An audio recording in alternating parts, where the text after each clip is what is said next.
In June 2025, Trump detonated a tariff bomb, doubling steel and aluminum duties to 50%.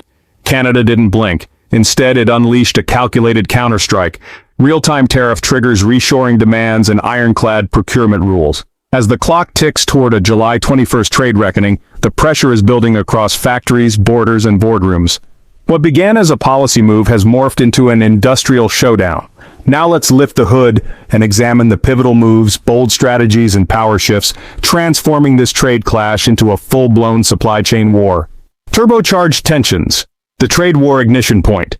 In early June 2025, the Trump administration pulled the pin on what's now a runaway tariff grenade, doubling duties on steel and aluminum imports under Section 232, citing national security. But this wasn't aimed at China or Russia.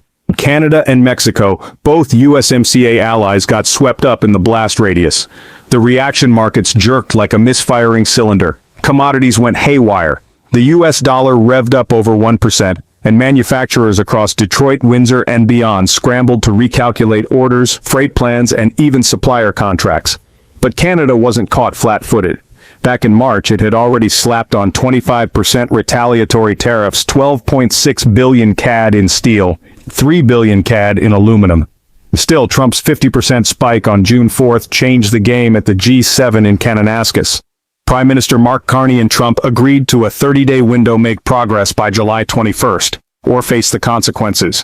And just like that, the race began a time trial to reshape the supply lines that power everything from farm trucks in Alberta to aerospace alloys in Quebec. This is more than just tit for tat. It's a test of how tightly wound the North American economic engine really is, with Canada now firmly in the driver's seat. Let's examine how it launched its most calculated and coordinated trade response in decades. Precision Retaliation, Canada's multi-gear trade response. Canada didn't just react, it recalibrated. On June 19th, Carney announced that starting July 21st, retaliatory tariffs would be set on a dynamic scale. Think of it like an adaptive suspension system. If trade talks with the U.S. make progress, tariffs soften. If not, they stiffen automatically. This approach hasn't been used since 1990 and now serves as a real-time pressure valve. But that's just first gear.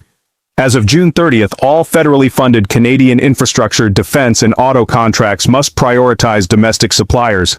U.S. firms can still compete, but only if they're manufacturing inside Canada's borders. Worried about third-party trade diversion? Canada has that sealed to a 100% tariff rate. Quota now clamps down on steel imports from non-FTA countries, benchmarked to 2024 volumes. On top of that, advanced material tracking, including chemical analysis, traceability ensures no one's sneaking through backdoor metals. Canada's firing on all cylinders, tariffs, sourcing rules, import quotas, and material forensic, all working in tandem. It's a policy drivetrain built for both impact and agility, and it's forcing OEMs and suppliers to remap their entire sourcing roads. Now let's shift gears and look at how Canada isn't just defending its turf, it's actively reshaping the industry. Fueling the future, financing the reshoring shift. Canada didn't just send tariffs, it backed them with serious capital. Ottawa's large enterprise tariff loan facility is now open, offering up to 10 billion CAD in low-interest loans to support large Canadian firms hit by U.S. tariffs. Meanwhile, provincial players are stepping up. Ontario's Ontario Together Trade Fund OTF is dispersing grants to SMEs reshoring critical supply chains amid U.S. trade pressure, encouraging investments that expand local manufacturing capacity at the federal level. Canada's Build Canada Fund now mandates that steel and aluminum sourced for infrastructure and defense projects must come from domestic or trade partner suppliers, ensuring public investment directly supports Canadian producers. These aren't ad hoc bailouts. They're structural investments.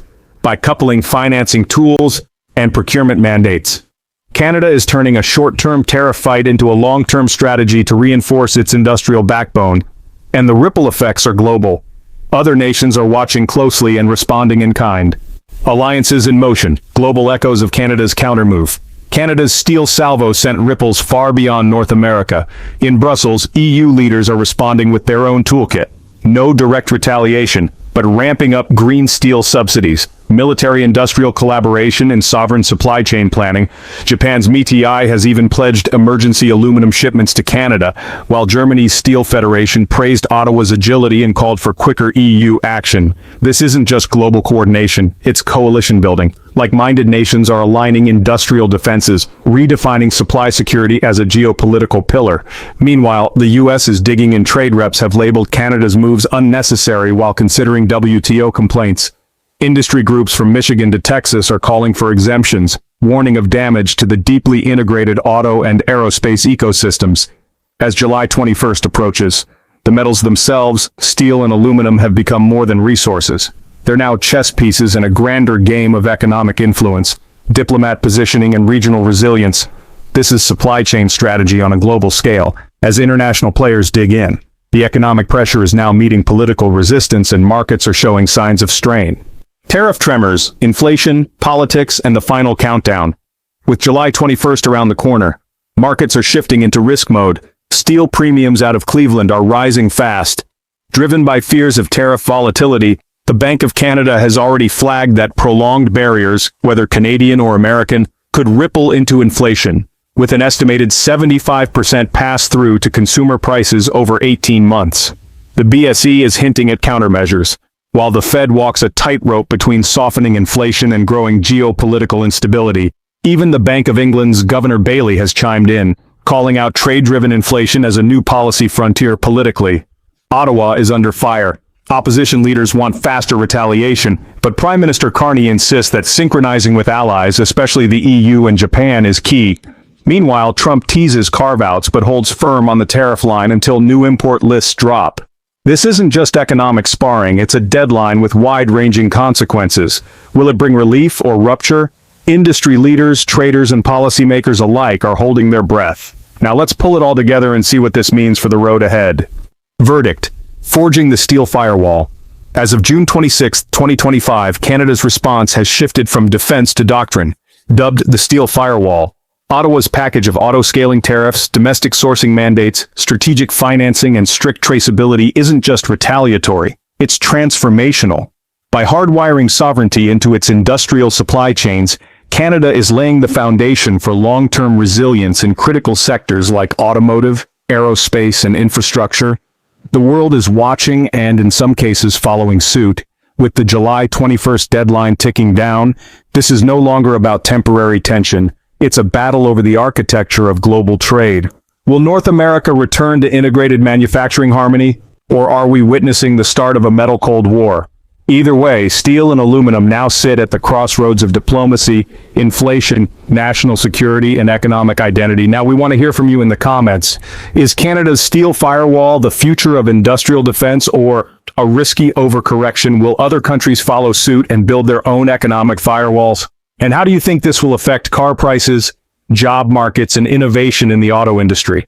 Share your thoughts, predictions, and opinions below. We'd love to hear what's on your dashboard. If this high-stakes trade drama has sparked your interest, make sure to subscribe and tap that notification bell so you never miss a gear-turning update.